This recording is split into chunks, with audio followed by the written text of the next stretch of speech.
नौसरी ईद वेझो ईंदे कराची में माण्हू पंहिंजनि ॿारनि कखनि ॾांहुं वापसी शुरू करे छॾी आहे। इन हवाले सां असां वीडियो लिंक ते मौजूद आहे कराची में धरती टीवी न्यूज़ रिपोर्टर इमदाद सुमरा। जी इमदाद।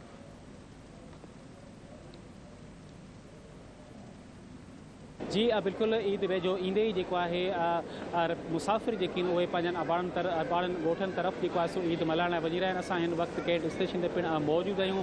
हिन वक़्तु केतिरा ई मुसाफ़िर जेके उहे पंहिंजी ईद मल्हाइण लाइ ॿारनि ॻोठ वञी रहिया आहिनि।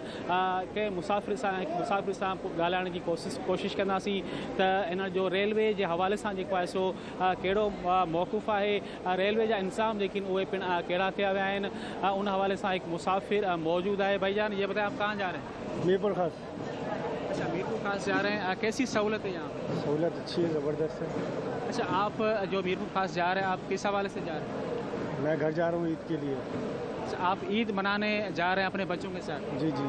तो ईद के हवाले से आप क्या पैगाम देना चाहेंगे? बस सब खुशियाँ मनाएं, अपने अपने घरों पे जाएं, कुर्बानी अदा करें, सुन्नत अदा करें, खुश रहें, आबाद रहें। जी बिल्कुल हिन मुसाफ़िर जो चवण इहो त असां ईद मल्हाइण लाइ पंहिंजे ॻोठ जेको आहे सो वञी रहिया आहियूं। हिन वक़्तु जेको आहे सो असांजो कैमरामैन केतिरा ई मुसाफ़िर ॾेखारणु चाहींदो। केतिरा ई मुसाफ़िर जेके उहे हिन वक़्तु कैंट स्टेशन ते पिणु मौजूदु आहिनि।